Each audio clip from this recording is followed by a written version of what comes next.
Their twins disappeared at Disney Park in 1975, vanishing into thin air during what should have been the happiest day of their young lives.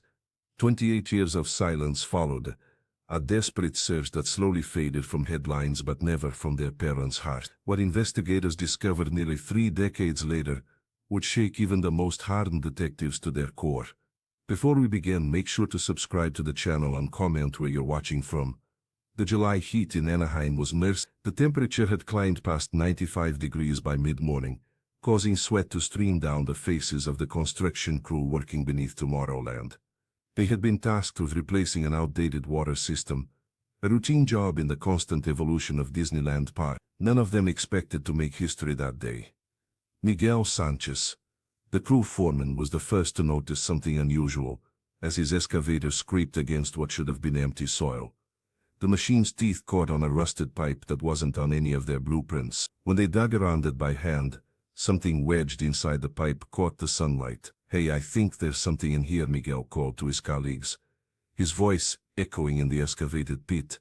What they extracted sent chills through even the most hardened workers. A child's costume mask, its once bright colors now faded to sickly hues, was partially fused to decaying fabric. The material had a disturbing organic quality to it, as if it had bonded with something that had once been alive. The workers immediately called park security. By afternoon, the Anaheim Police Department had cordoned off the area. Photographs of the discovery circulated first among law enforcement, then leaked to local news outlets. Within hours, the images had gone viral, awakening dormant memories across California of a case that had haunted the state for nearly 3 decades. Detective Sarah Johnson was reviewing paperwork in her office when her phone rang. The department chief rarely called directly, unless something major had broken. She listened intently, her expression growing more serious with each passing second. "I'm on my way," Sarah Johnson said, already reaching for her jacket. The detective had built her reputation on solving cases others had abandoned. Her colleagues called her the archaeologist for her ability to dig through the sediment of time and uncover buried truths. As she drove to the park, memories of news reports from her childhood surfaced. Twin girls vanishing without a trace during a family vacation in 1985. The frantic search that followed. The mother who refused to give up hope. Sarah had been only 10 years old when it happened, but the story had left an indelible mark on her, perhaps because it resonated with her own loss. By sunset, Sarah stood at the edge of the excavation site, staring down at the place where the mask had been found. Yellow crime scene tape fluttered in the evening breeze, a stark contrast to the cheerful music still playing throughout the park. Thousands of visitors continued their day of fun, oblivious to the fact that just beneath their feet, a decades-old mystery was being unearthed. The detective knew this case would consume her. Some mysteries refused to stay buried, and this one had been waiting 28 years to be solved. Detective Sarah Johnson sat alone in her dimly lit office, the cardboard box containing the Lee twins case file resting heavily on her desk. As she carefully opened it, the musty scent of aged paper filled the air. The manila folder inside contained pages yellowed with time, their edges brittle and curling. Sarah gently spread the documents across her desk, methodical yet revered. Her breath caught when she first saw them. Emily and Laura Lee staring back at her from a faded photograph. 12-year-old twins with identical shy smiles, standing beside someone in a homemade Mickey Mouse costume at the entrance to Disney. Their matching yellow sundresses and neatly braided hair spoke of a mother's loving care. Something about their innocent expressions, frozen in that summer of 1985, stirred something deep within the detective. "I'll find what happened to you," she whispered, surprising herself with the sudden surge of determination. It was a feeling she hadn't experienced since solving the Martinez kidnapping 3 years ago. Sarah began organizing the evidence chronologically. Witness statements described the girls holding hands as they wandered toward Tomorrowland. Security reports detailed the frantic search that followed Mei Lee's desperate plea for help. Police photographs captured abandoned cotton candy on a bench, the last confirmed trace of the twins. The detective studied the park map from that era, noting how different it was from the current layout. Construction zones, temporary attractions, and staff-only areas created a complex maze that could easily confuse young visitors. She marked each reported sighting with red pins, creating a constellation of possibilities that led nowhere. As night fell, Sarah remained hunched over the files, absorbing every detail. She read about May's daily visits to the park for weeks afterward, how she tied yellow ribbons at the entrance, a cultural symbol of protection the police had initially misunderstood. The following morning Sarah drove to Anaheim, needing to see the park through new eyes. Standing amid laughing families and the cheerful music, she felt a chill that had nothing to do with the weather. The colorful facades and carefully designed attractions suddenly seemed like elaborate masks, hiding something sinister beneath. Children rushed past her, their excited voices echoing against the buildings.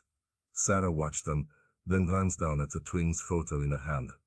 The contrast between the joy surrounding her and the tragedy she investigated was jarring. The detective tucked the picture away and continued walking, her trained eyes scanning for hidden corners and service entrances, places where secrets could be buried for decades.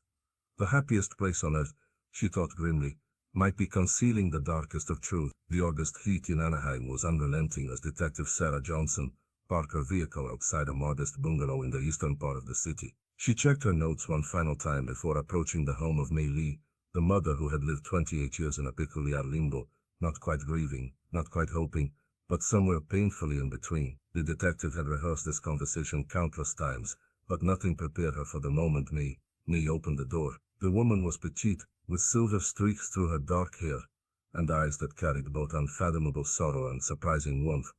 "Miss Lee," Sarah began, "thank you for agreeing to meet with me." The living room was a shrine to frozen time.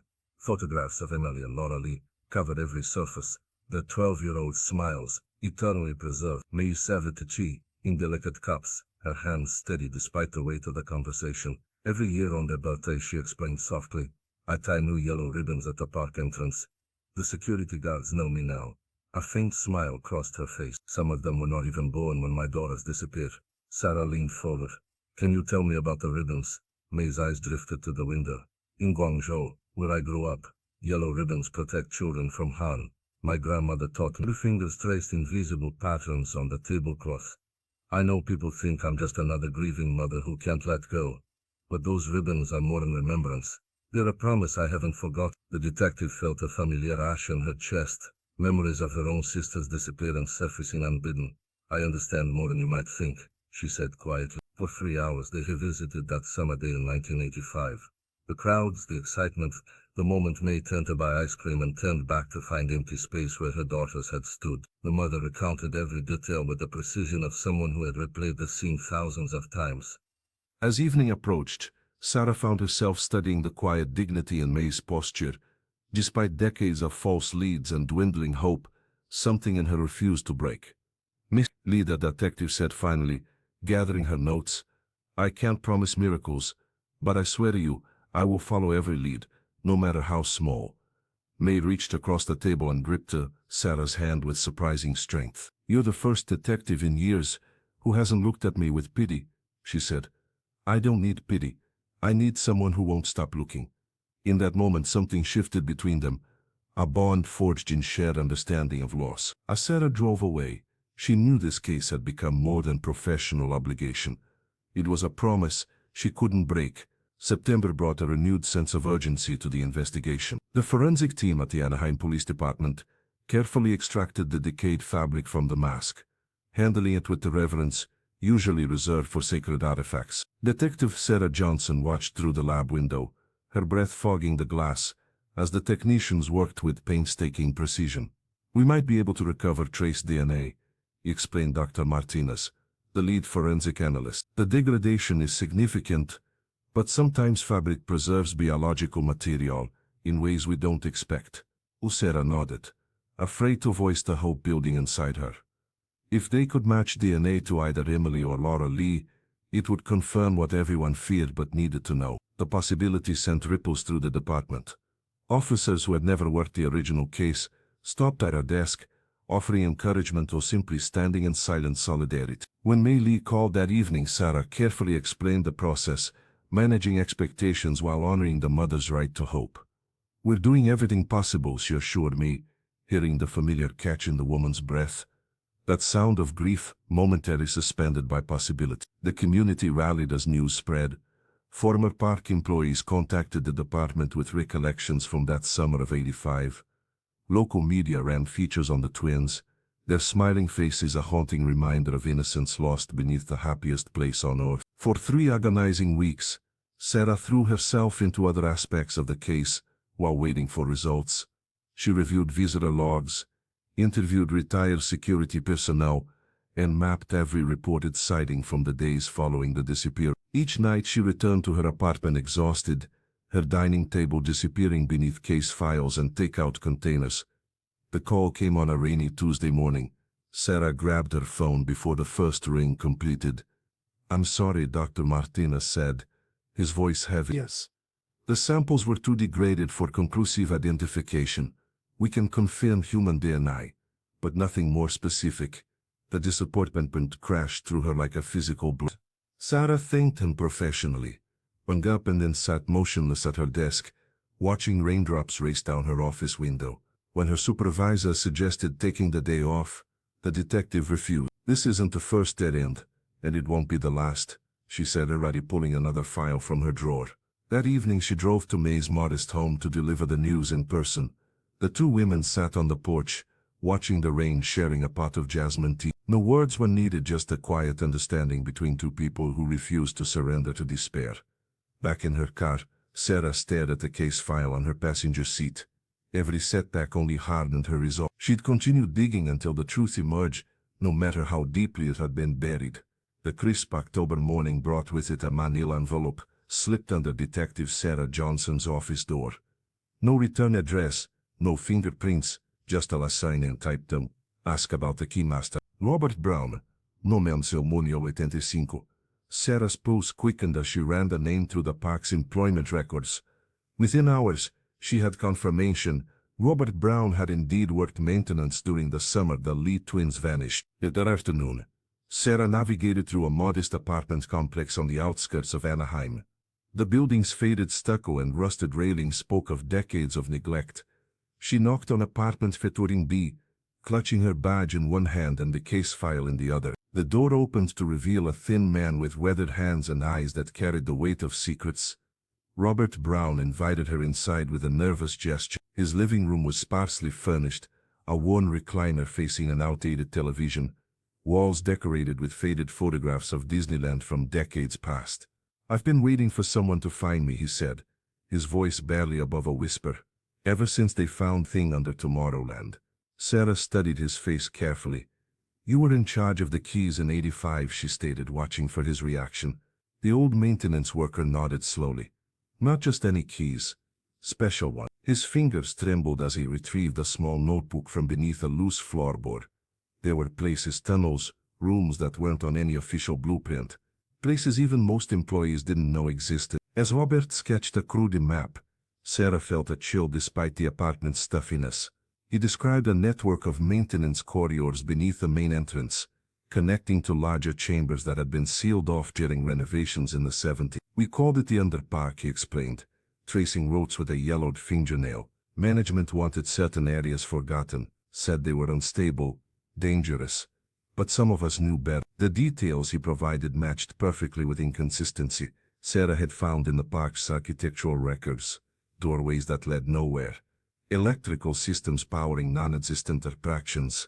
"Did you ever see 2 little girls down there?" she asked, showing him the photograph of Emily and Laura Lee. Chinese-American twins, 12 years old. Robert's eyes clouded. "I never saw them, but there were rumors about someone using those tunnels. Someone who wasn't maintenance." He hesitated. "Checked the old costume storage. That's where the keys to the deepest sections were kept." As Sarah left the apartment, the weight of Robert's revelations settled on her shoulders.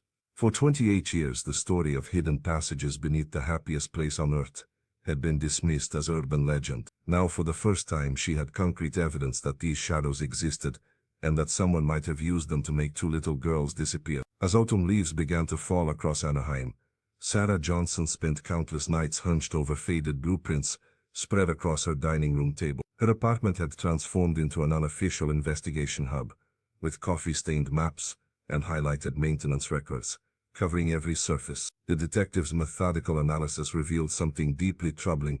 Several underground passages beneath the park appeared on maintenance logs, but were conspicuously absent from official documentation. "This doesn't make sense," she muttered, tracing her finger along a corridor that seemingly led nowhere. Sarah cross-referenced the plans with Robert's hand-drawn map, confirming her suspicions. Entire sections of the underground network had been deliberately omitted from public record. The realization sent a chill down her spine.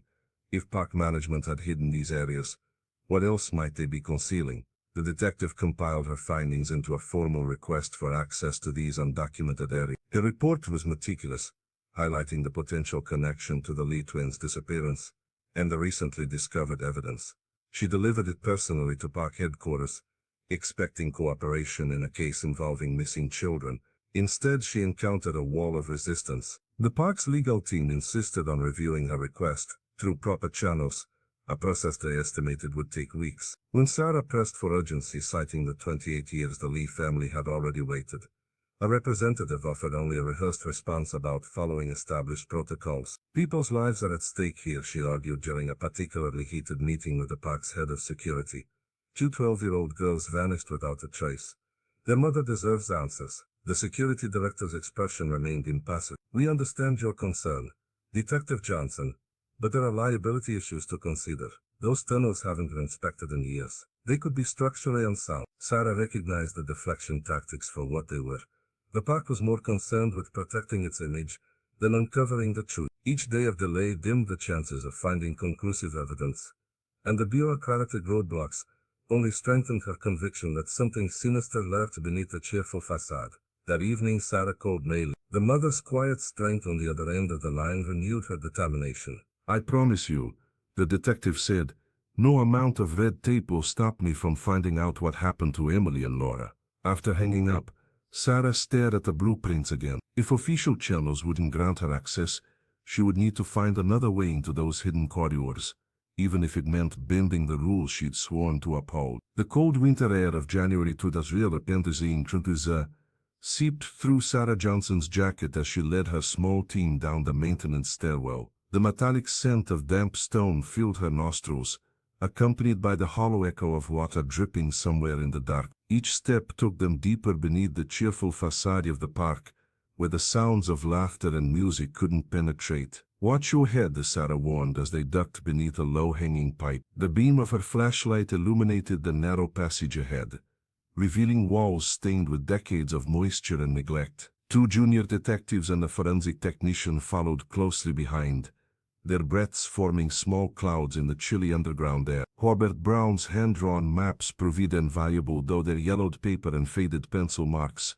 made navigation challenging. The aging maintenance worker had marked secret junctions and hidden rooms that didn't appear on any official blueprint. Without his knowledge, they would have been lost in the labyrinthine tunnels that sprawled beneath Anaheim's famous attraction. "According to Robert, this corridor should lead us to a junction near Tomorrowland," she said, tracing the path with her finger. "It's where he last saw the twin." The detective's hope for video evidence quickly evaporated when they reached the central maintenance hub. Ancient junction boxes and outdated electrical panels lined the walls, but no cameras monitored the space. "There's nothing here," the forensic technician said, sweeping his light across the ceiling. "No mounting brackets, no wiring. This area was never under surveillance." Sarah's heart sank. Without video footage, reconstructing the events of that summer day in 1985 would be nearly impossible. She leaned against the cold wall, frustration etching lines across her face. "We're looking at unreliable witness statements and maintenance logs that might have been tampered with," she said, her voice echoing in the confined space. "Paper trails that have been fading for 28 years. The team pressed on, documenting every turn and doorway. In one forgotten alcove, they discovered children's handprints pressed into a section of concrete that had once been wet, small palms forever preserved beneath layers of dust. Sarah photographed them carefully, wondering if they might belong to Emily and Laura. As they emerged hours later, the detective's clothes were damp and her spirits dampened. The underground search had yielded more questions than answers. Yet something about those small handprints stayed with her, a silent testimony that children had indeed ventured into places they shouldn't have been. Back in her vehicle, Sarah stared at the park's illuminated entrance. Somewhere beneath those twinkling lights and colorful attractions lay the truth about what happened to the twins. And despite the setbacks, she was determined to bring that truth into the light. The weight of the Lee twins' case pressed down on Sarah Johnson's shoulders like a physical burden. As she stared at the photographs of Emily and Laura, their innocent smiles frozen in time. She couldn't help but see echoes of her own sister's face. 17 years had passed since Jessica disappeared from a mall parking lot, but the wound remained raw, a constant act that fueled her dedication to cold cases. "You're getting too close to this one," her supervisor had warned that morning. Perhaps he was right. Each dead end in the investigation felt like losing her sister all over again. Sarah rubbed her tired eyes and glanced at the clock. Nearly midnight. The office stood empty except for the scattered files of the Lee case. She reached for her phone, scrolling to find Mei Lee's number. Their conversations had become a lifeline for both women, a shared understanding that transcended professional boundaries.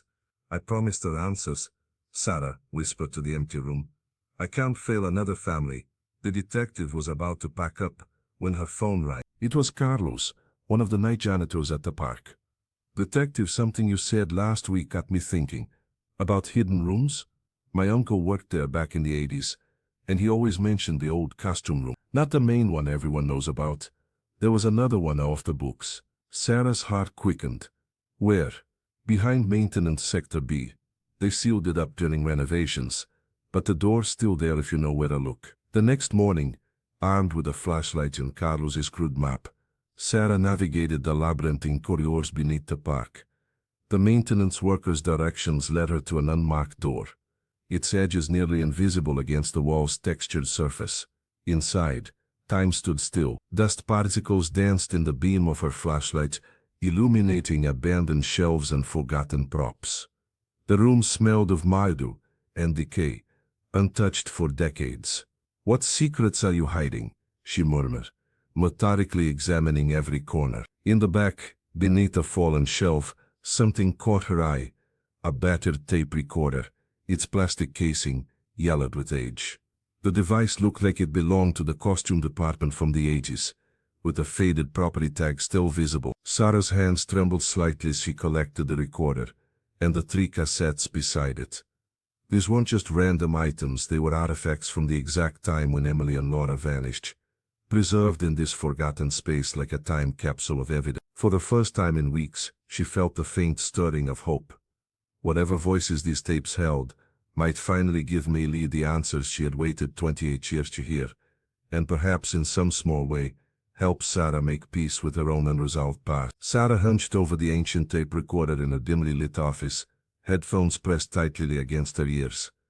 The cassettes she'd discovered in the forgotten storage room were in poor condition, the magnetic tape warped from decades of neglect. Yet as she listened intently, fragments of the past emerged through the static. Laughter echoed from 28 years ago, punctuated by the shuffling of feet and muffled conversations. Then something made her blood run cold, a whispered exchange in Mandarin. Sarah Johnson immediately recognized it as similar to the prayers Mei Lee had shared with her, the ones the grieving mother had whispered while tying yellow ribbons at the park entrance for nearly 3 decades. "Someone knew," she whispered to herself, rewinding the tape for the 5th time. Someone on the inside understood what those ribbons meant. The detective's fingers trembled as she jotted notes. The most disturbing revelation came when a male voice mentioned yellow ties below, suggesting someone had been mimicking May's ritual deep within the underground tunnel. This wasn't random, it was deliberate, personal and terrifying. The next morning, Sarah presented her findings to the investigative team. "We're looking for someone who understood Chinese cultural symbolism," she explained, pointing to photographs of yellow ribbons found in maintenance areas. "Someone who worked here long enough to know about both the tunnels and the Lee family's traditions." Her colleagues exchanged uncomfortable glances. Detective Wilson cleared his throat. "Sarah, don't you think you might be reaching? Static-filled tapes from the 80s aren't exactly solid evidence." "I know what I heard," she insisted, frustration evident in her voice. Captain Rivera pulled her aside after the meeting. "You've been working 16-hour days for months. Your connection to this case is concerned." "Because I'm actually making progress," Sarah challenged. "Because you're seeing patterns that might not exist," he countered gently. "Your history with your sister's case. This isn't about my sister," she snapped, though they both knew it partially was. That evening, Sarah drove to May's modest home, seeking confirmation about the ribbons. The older woman served tea in delicate cups, her hands steady despite the weight of their conversation. "The yellow represents the path home," May explained softly. In my village in Guangzhou, we believed it guided lost souls back to their families. Sarah nodded, watching steam rise from her cup. Someone at the park knew this. Someone was watching you, understanding you. All these years. May's eyes widened with the horrifying implication. Who? I don't know yet, Sarah admitted. But they've been hiding in plain sight for 28 years. And I'm going to find them. 6 months into the investigation, Detective Sarah Johnson received the call she'd been waiting for. The forensic lab had finally processed the degraded material from the mask found beneath Tomorrowland. She rushed to the lab, heart pounding with anticipation. It's not what we expected, said the technician, sliding a folder across the table. The DNA doesn't match either of the Lee twins. Sarah's stomach dropped. Then whose is it? We matched it to park records. It belongs to a maintenance worker who disappeared in 1981. A man named Gregory Winters. The detective sat back. 4 years before Emily and Laura vanished, another disappearance had occurred, one that had received far less attention than the missing children. She flipped through the file, scanning employment records and a grainy staff photo of a thin man with hollow eyes. Was this ever investigated? She asked. Miniman management assumed he'd quit without notice. It wasn't uncommon back then. Sarah drove back to her office in silence, her mind racing. This wasn't just about the twins anymore. The scope of the mystery had suddenly expanded, suggesting a pattern that stretched back years before the Lee girls set foot in the park. That evening she called May Lee. The mother answered on the first ring, as she always did when Sarah's number appeared. I need to ask you something, Sarah said gently. Did Emily or Laura ever mention a maintenance worker, someone who might have spoken to them? May was quiet for a moment. There was a man fixing something near the carousel. The girls pointed him out because he was wearing Mickey Mouse ears while working. I thought it was part of the park experience. Sarah's skin prickled.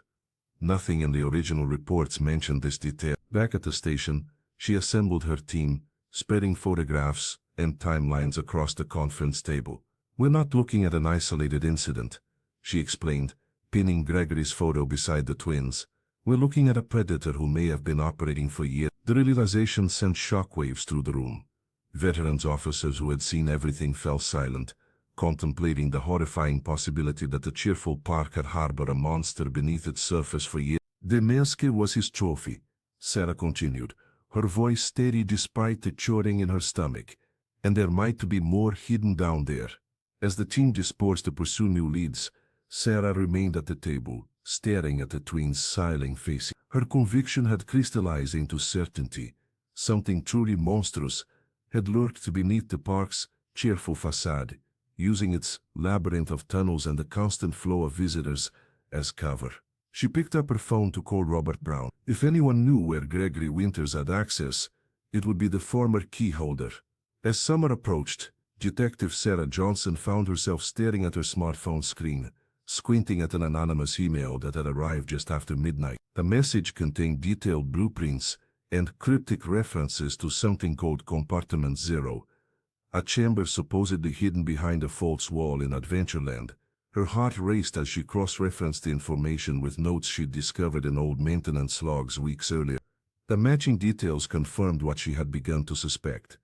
This place might actually exist. Sarah printed the blueprints and spread them across her desk, tracing the outlined pathways with her finger. The chamber appeared to be accessible only through a service corridor had been officially sealed in 1986, just months after the Lee twins vanished. This couldn't be coincidence. I need a team, she muttered, reaching for her phone. By dawn she had assembled 4 trusted colleagues, willing to conduct an unofficial midnight search. May Lee had begged to join them, but Sarah gently refused. If we find something connected to Emily and Laura, you'll be the first to know, she promised, squeezing the mother's hand. That night, armed with flashlights and the mysterious blueprints, Sarah led her small team through the park's underground network. Robert Brown had provided them with an old maintenance key that still worked on most of the older doors, a small mercy that saved them from having to explain their presence to current security personnel. According to these coordinates, we should be directly beneath the west side of Adventureland, Sarah whispered, her voice echoing slightly in the narrow corridor. The air felt thick with decades of dust and something else, anticipation perhaps or dread. After nearly an hour of searching, they located what appeared to be an ordinary wall. But when Sarah pressed against a specific panel, it gave slightly under her touch. "Here," she breathed. "Help me with this." The team worked silently, carefully prying at the edges until they revealed a hidden door, camouflaged to match the surrounding concrete. The hinges protested with an agonizing screech as us pushed it open, revealing absolute darkness beyond. Sarah stepped forward first, her flashlight beam cutting through the blackness. The silence that greeted them was profound, a vacuum of sound so complete, it seemed to swallow their footsteps and even their breath. The detective felt a chill run down her spine that had nothing to do with the underground temperature. "What is this place?" someone whispered behind her. Sarah didn't answer immediately. Her flashlight illuminated what appeared to be a small room, untouched for decades. She took another step forward, into a silence so deep it seemed to have weight and substance, a silence that had been waiting for 28 years to be broken. The air inside compartment 0 hit Sarah Johnson like a physical blow, thick with decades of mildew and something worse, a tangible sorrow that seemed to cling to every surface. Her flashlight beam cut through darkness that hadn't been disturbed in years, revealing walls covered in a macabre collection. Child-sized collars hung from rusted nails, their once bright colors faded to ghostly pastel. Tiny shoes, some with cartoon characters painted on their sides, were arranged in neat rows along the floor's edge, as if waiting for their owners to return. "My God," whispered one of the officers behind her, his voice barely audible. The detective moved deeper into the chamber, her trained eyes cataloging every detail. Peeling stickers of beloved cartoon characters formed a disturbing collage on one wall. Mickey, Donald, Goofy, their cheerful faces watching over this underground shrine. Some appeared to have been collected from park merchandise, others carefully cut from brochures and maps. Sarah's flashlight caught something that made her stomach clench, a yellow ribbon, faded but unmistakable, pinned beside a small backpack. The similarity to May's ritual was too pointed to be coincidence. This wasn't just a hidden room, it was a trophy case. "Document everything," she ordered, her voice steadier than she felt. "Don't touch anything until forensics arrive." The team moved with practiced efficiency, but Sarah noticed their hands trembling as they photographed the scene. These were seasoned professionals who had seen the worst humanity had to offer, yet something about this place, hidden beneath the happiest destination in America, struck a particularly horrifying chord. For years the Lee twins' disappearance had been an abstraction: case files, interviews, theories. Now surrounded by these artifacts of stolen innocence, the tragedy became painfully real. Sarah thought of Emily and Laura, 12 years old and excited for a day at the park, never suspecting the darkness that lurked beneath the surface. She recalled the park's standard warnings about areas off-limits to guests and staff that appear on maps and guidebooks. Those innocuous phrases now carried a sinister weight. How many people had walked above this chamber, laughing and making memories, completely unaware of what lay beneath their feet? "Detective," called one of her team members, pointing to a far corner. "There's something else." Sarah approached cautiously, directing her light where he indicated. A maintenance uniform hung on a hook, its patch identifying it as belonging to the costume department. Beside it, a Polaroid photograph was pinned to the wall, showing two small figures from behind, their matching outfits unmistakable even in the grainy image. The detective felt a chill that had nothing to do with the underground dampness. After 28 years they were finally getting close to the truth about what happened to the Lee twins. The morning after discovering Compartment 0, Sarah Johnson marched into the park's administrative offices with a digital camera and evidence collection kit. Her face was set with determination as she presented her badge to the security team. "This is an active investigation. I need to document that room immediately." The response was swift and calculated. Gregory Palmer, head of park operations, intercepted her with a practiced smile that didn't reach his eyes. "Detective, we understand your urgency, but our legal team needs to be present for any further examination of park property." Sarah felt her jaw tighten. "People's children disappear here. This isn't about property rights." Palmer's expression didn't change. "Of course, we want to help find answers, but there are protocols." By afternoon Sarah found herself in a sterile conference room facing 4 attorneys and Palmer. The lawyer spoke in careful, measured terms about mutual cooperation and shared interests in resolution, while simultaneously presenting her with confidentiality agreements and review procedures. Every photograph, every item collected, must be jointly catalogued. the lead attorney explained. We'll need to approve all documentation before it leaves these premises. Sarah leaned forward. You realize you're impeding a police investigation. We're protecting our guests from unverified information, Palmer countered. Imagine the panic if rumors spread about secret rooms, where children what? Sarah challenged, her voice dangerously quiet. The silence that followed was deafening. Back at her desk that evening, Sarah stared at the ceiling, the weight of institutional resistance crushing down on her. She thought of Mei Li, who had waited 28 years for answers, and of Emily and Laura, whose voices had been silenced for too long. The system that should have been helping her uncover the truth was instead burying it beneath layers of corporate protection. She called her supervisor, explaining the situation. His response was tepid at best. Tread carefully, Johnson. That park employs half the city and brings in millions in tourism. We need to work with them, not against them. Sarah hung up, her faith in the process crumbling. She pulled out her notepad and began writing everything she remembered about Compartment Zero, the dimensions, the items, their placement. If they wouldn't let her document it officially, she would preserve every detail herself. That night she drove to May's house. The older woman opened the door, immediately sensing Sarah's frustration. They're trying to control the investigation, Sarah admitted. But I won't let them bury this again. May nodded, her eyes reflecting decades of patience. Some mountains cannot be moved at once, but water wears away stone drop by drop. Sarah left with renewed resolve. She would be that water, persistent and unstoppable, wearing away at the barriers, until the truth finally broke free. Sarah Johnson hunched over a stack of dusty cardboard boxes in the dimly lit storage room. 7 days of methodical searching had yielded little, but her determination never wavered.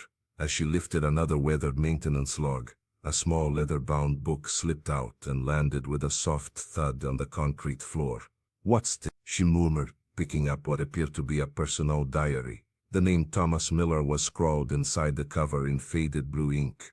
The detective's pulse quickened as she recognized the name from employee records, a custodian who had worked at the park during the critical period. The pages revealed a disturbing progression. Early entries showed a lonely man finding solace in the solitude of maintenance tunnels after closing hours. "No one notices me here," he wrote. "I'm invisible to the happy families, but I see everything." Sarah felt a chill as she turned each page, watching Thomas's fascination with the underground network evolve into something sinister. By 1983, his writings had taken a darker turn. "The tunnels speak to me now," one entry read. "They need children's laughter, not the fake kind from above, but real sounds that only I can provide." Thomas had mapped sections unknown even to management, creating hidden spaces where he claimed lost children could stay forever. The detective's hands trembled as she read descriptions of rooms he had prepared, decorated with cartoon character stickers peeled from walls, small chairs arranged in circles, in special places where children could be kept safe from the world above. "My playground beneath their playground," he called it. "A kingdom below the kingdom." Sarah checked the dates frantically, noting that Thomas's final entry came just 3 weeks before the Lee twins disappeared. The last page contained only a cryptic line. "They'll be happier here with me than they ever were up there." She closed the diary, feeling nauseated. The custodian's words confirmed what she had feared. Someone had been using the park's underground network for unthinkable purpose. Thomas had disappeared shortly after the twins. His employment file marked simply terminated, no notice given. The detective slipped the diary into an evidence bag, her mind racing. This wasn't just about Emily and Laura Lee anymore. How many children had vanished into Thomas Miller's underground kingdom over the years? How had no one noticed the pattern? As she left the storage room, Sarah's phone buzzed with a message from forensics. They wanted to re-examine the mask fragments. The diary had given them exactly what they needed: a name, a motive, and the horrifying confirmation that beneath the happiest place on earth lurked something monstrous. Sarah Johnson's hands trembled as she turned each page of Thomas Miller's diary. The faded ink revealed not just a chronicle of events, but a window into a tortured soul. The custodian's handwriting grew increasingly erratic throughout the entries, mirroring his deteriorating mental state. "I watched them from the shadows." One passage read, "The lost ones who wander too far from their parents. They never see me waiting. The detective rubbed her tired eyes, the weight of these revelations pressing down on her shoulder. Thomas had tormented his descent into obsession with clinical precision. How he'd first discovered the underground tunnels during a routine maintenance shift, then gradually transformed sections of them into his private domain. He wrote of feeling invisible to the world above, where families laughed and created memories while he swept away their discarded dreams. I could give them a different kind of magic, he'd written in one, while he swept away their discarded dreams. I could give them a different kind of magic, he'd written in one particularly disturbing entry. A forever place beneath the kingdom, where no one grows up. What struck Sarah most profoundly was the custodian's internal struggle between descriptions of his sinister plans, with passages of self-loathing and moments of clarity. "What's wrong with me?" he scrawled across one entire page. "What's wrong with me?" he scrawled across one entire page. In another, "I deserve to disappear like them," and disappear. He did. The final entries suggested Thomas had become consumed by guilt, perhaps even suicidal. His last words, "The tunnels will keep all our secrets," sent chills down Sarah's spine. His last words, "The tunnels will keep all our secrets," sent chills down Sarah's spine. He closed the diary and stared at the wall of evidence she'd assembled. Photos of Emily and Laura Lee smiled back at her, their innocence frozen in time. Beside them hung maps of the underground network and the items recovered from Compartment Zero. Everything pointed to Thomas Miller, yet something felt incomplete. What if there's more? She whispered to the empty room. What if finding him just opens another door? The detective had seen it before. Cases where uncovering one perpetrator revealed an entire network of darkness. The park's resistance to her investigation suggested powerful forces still at work, perhaps protecting more than just their public image. Mei Li deserved the closure, but Sarah wondered if the truth would bring healing or unleash fresh horror. The park had maintained its cheerful facade for decades while harboring these secrets. What else might be hidden beneath the surface? As she carefully placed the diary into an evidence bag, Sarah felt the familiar hollowness that came with touching true evil. Thomas Miller had vanished, taking many answers with him, but leaving behind a trail of breadcrumbs that might lead to even darker corners of the happiest place on earth. Sarah Johnson and Mei Li found themselves spending more time together as autumn deepened into winter. Their connection, forged in the crucible of shared purpose, had evolved beyond the professional boundaries of detective and victim's mother. They often met at May's modest home, where faded photographs of Emily and Laura adorned every wall, frozen smiles that watched over their conversations. One evening as they sat drinking jasmine tea, a tradition May had carried from her childhood in Guangzhou, the conversation drifted to memories of that fateful day in 1985. "I've told this story so many times to so many officers," May said, her fingers tracing the rim of her cup. "But there was something I never thought important." Sarah leaned forward, her instincts immediately alert. Even the smallest detail could matter. "The girls wanted to see the space mounting show," May continued, her eyes distant. "While we waited in line, I remember a maintenance worker nearby. He was doing something with the electrical cables, opening panels, checking wires. I thought nothing of it then." "Can you describe him?" the detective asked, trying to keep her voice casual despite the sudden acceleration of her pulse. "Thin, pale, he kept looking at the children in line, especially my daughters." May's voice wavered. "He wore a badge with a red stripe. I remember because Emily pointed it out, said it looked like a candy cane." Sarah's mind raced. Red striped badges had been issued only to certain maintenance personnel with access to restricted areas, including the underground tunnels. This detail, overlooked for nearly 3 decades, could be the breakthrough they needed. The next morning she dove into the employment records, cross-referencing maintenance workers with red level clearance who had been assigned to Tomorrowland in '85. When she matched these against the DNA profile from the decayed mask, her hands began to shake. One name stood out: Gregory Vance, a maintenance technician who had vanished without explanation in 1981. His disappearance had generated little attention. A brief investigation concluded he had simply quit without notice, common enough in seasonal employment. But the park had continued issuing his paychecks for 4 more years. Sarah stared at his employee photo, studying the hollow eyes and tight smile of a man who had seemingly ceased to exist, yet somehow remained present enough to abduct 2 children, years after his official disappearance. She called May immediately. "I need you to look at a photograph," she said, her voice steady despite the adrenaline coursing through her veins. "I think we found him, the man who took your daughters." The puzzle pieces were finally coming together, revealing a picture more disturbing than either woman had imagined. Beneath the happiest place on earth, a predator had created his own kingdom of shadows.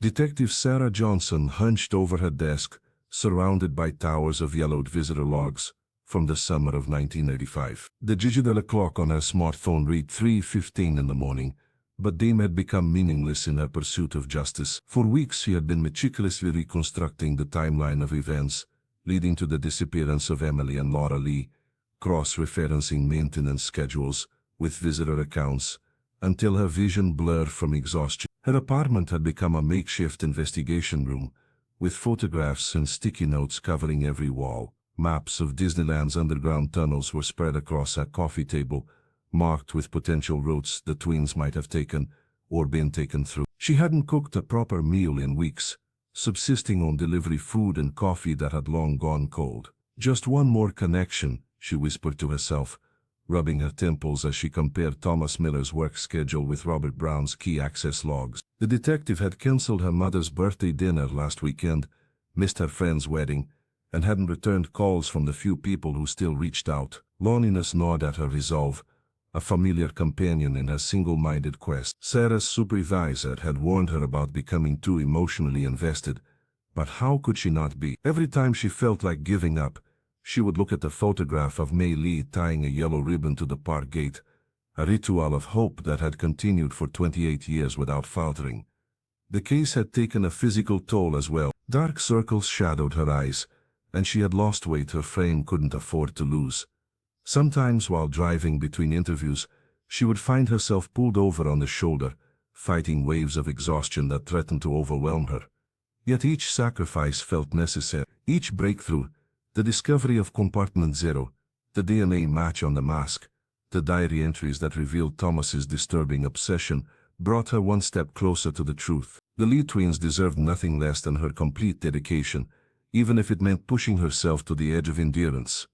One night, as she traced the path from Tomorrowland to the maintenance tunnels for the 100th time, Sarah found herself thinking of her own sister. Would someone have fought this hard to find her?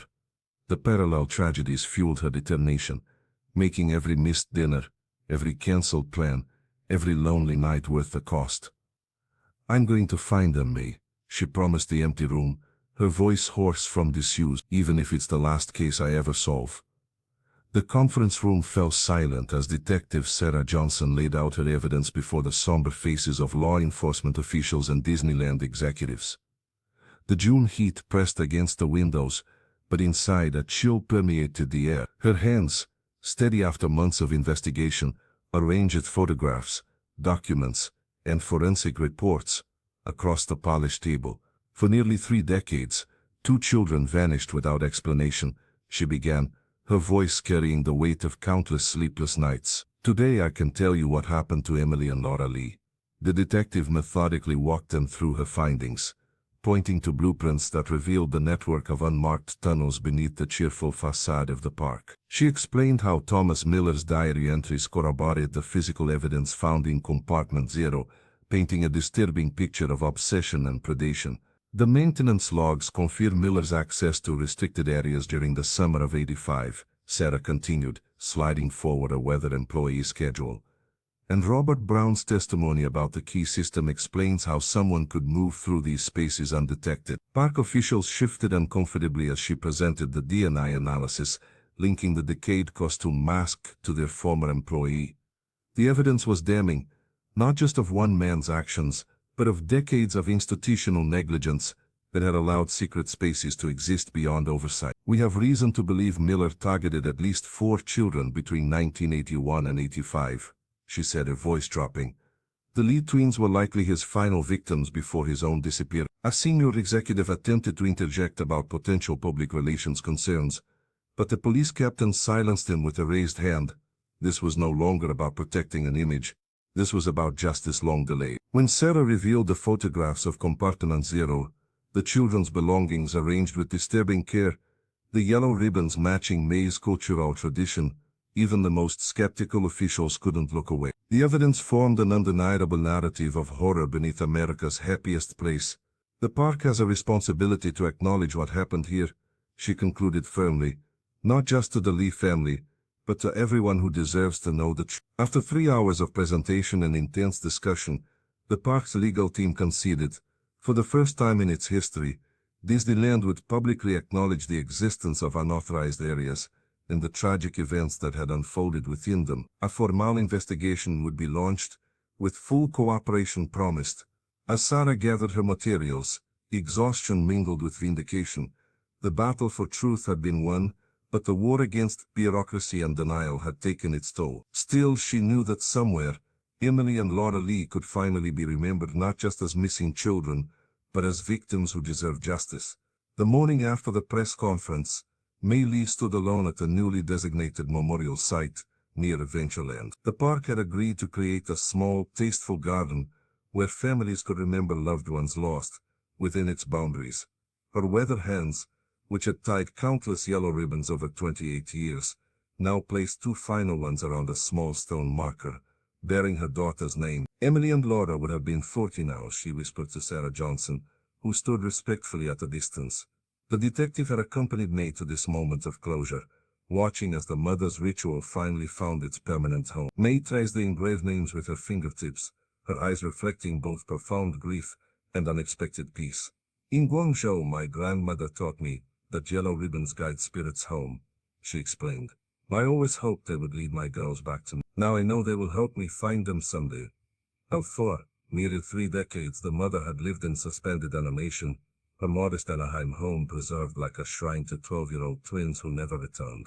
Photo albums remained open on coffee tables, their childhood bedrooms untouched. Now she could finally begin the process of truly grieving. Sarah watched May's shoulders straighten with a strange new lightness. The burden of uncertainty had been lifted, replaced by the cleaner pain of confirmed loss. There was dignity in her mourning now, a path forward that hadn't existed before. But for Sarah herself, victory felt hollow. The case had consumed 18 months of her life, during which she'd missed her nephew's graduation, her mother's 70th birthday, and countless opportunities for her own happiness. The parallels to her sister's disappearance had reopened wounds she thought long scarred over. That evening, alone in her apartment, the detective stared at the case files one last time before sealing them away.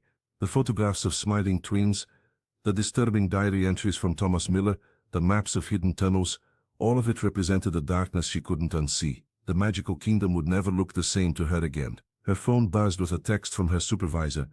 "Johnson, you did the impossible. Take some time off." But Sarah knew no amount of vacation could restore what this case had taken from her.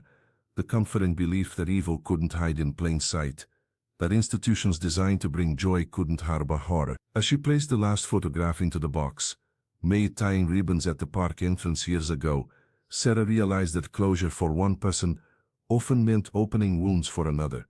She had given May Lee the truth, but lost something irreplaceable in herself along the way. The park reopened with a carefully orchestrated celebration, its colorful banners and cheerful music, designed to erase the shadow that had briefly fallen across its magical reputation. Children laughed and pointed at costumed characters, their joy unmarred by knowledge of what had once lurked beneath their feet. Disneyland sparkled in the California sunshine, perhaps brighter than before. As if determined to outshine its darkest chapter, Sarah Johnson stood at the entrance, watching families stream through the gates. She noticed how they passed by the small memorial plaque, easily overlooked, unless you knew to look for it, commemorating Emily and Laura Lee. The detective's hand instinctively touched the case file in her bag, now officially closed, but forever open in her mind. May Lee approached, a yellow ribbon clutched in her weathered hand. The mother's face showed the complex peace that comes not from happy endings, but from finally knowing the truth. Together, they walked to the small garden near Tomorrowland, where the park had permitted a permanent memorial. 28 years, May whispered, tying the ribbon around a small tree. "I always knew they were still here." The detective nodded, understanding the bittersweet victory they shared. The investigation had revealed Thomas Miller's disturbing obsession, his secret lair, where he had kept the twins and other children before his own disappearance. The evidence had been enough to finally close multiple missing persons cases spanning decades. Park officials had cooperated in the end, though Sarah suspected it was more about damage control than genuine remorse. The underground passages had been sealed, Compartment 0 demolished and filled with concrete. Robert Brown had attended the private ceremony for the victims' families, his knowledge of the hidden keys having ultimately helped unlock the truth. As the afternoon sun began to fade, Sarah said goodbye to May, promising to visit again soon. Their connection, forged in grief and determination, had become one of the few meaningful relationships in the detective's life. Walking toward the exit, Sarah passed a maintenance worker, adjusting an electrical panel. For a moment her trained eyes narrowed, old suspicions flickering before she reminded herself that not every park employee harbored dark secrets. At the gates, she turned for one last look. The lights were coming on as dusk approached, transforming the park into a glittering wonderland. Beautiful, magical, and forever changed just as she was. Sarah had given this case everything, uncovering a truth that had cost her sleep, relationships, and a piece of her faith in humanity. As she walked to her car, Sarah knew that somewhere beneath the laughter and lights, other secrets might still wait. Some mysteries never truly end. They just hibernate until someone with enough courage and determination comes along to unearth them again.